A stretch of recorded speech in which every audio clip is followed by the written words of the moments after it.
I'm Tony with Advantage Lifts. I'm here to show you a few improvements that we've made on our lifts in the last few months. And so this will help you when you're installing your lift, some things you'll want to do. One of the things we've done is we've added a secondary lock system to our cross members.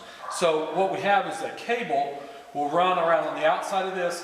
When the cable gets tight, it opens up the lock. So that keeps this running up and down your post free. If a cable were to go bad, then this gets slack in it. That opens up, a secondary lock would engage onto the post, keeping that from going down in that corner.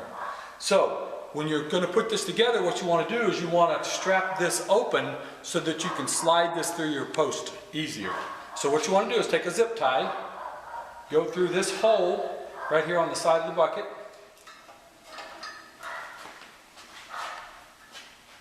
hold this open all the way,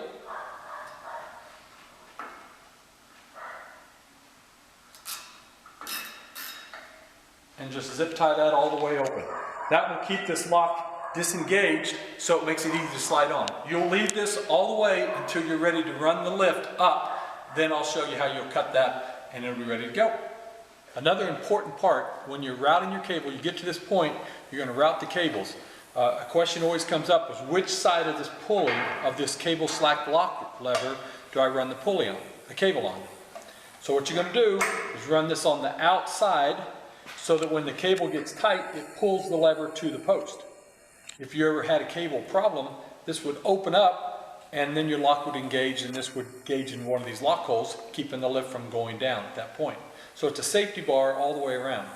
Now, earlier we tied this open through this hole in the cross arm bucket to keep this lever open.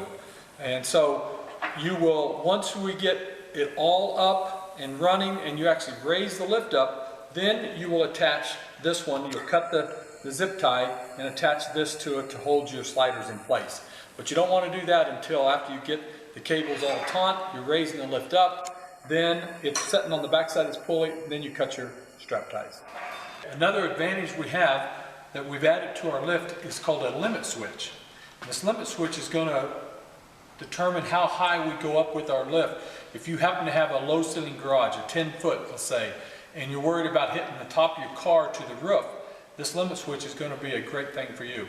But the way this hooks together is you have a plastic clip and you have another pigtail coming out of your power unit.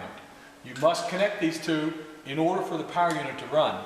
This unit will not run unless these are connected to make a connection.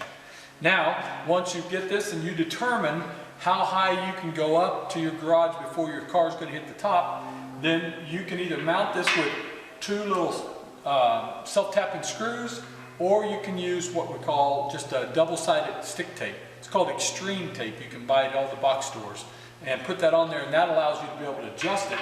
So the way this works is, imagine this coming up, and when this bucket comes up so much it hits this, shuts the power off. You don't have to worry about it going any higher. It's a nice safety feature.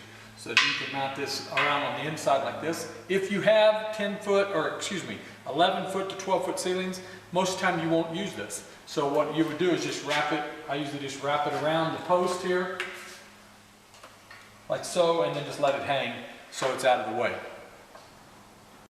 Okay, now at this time, we've got oil in the system, I've got it all powered up, I've got all the cables tight, and it's starting to pick up the deck.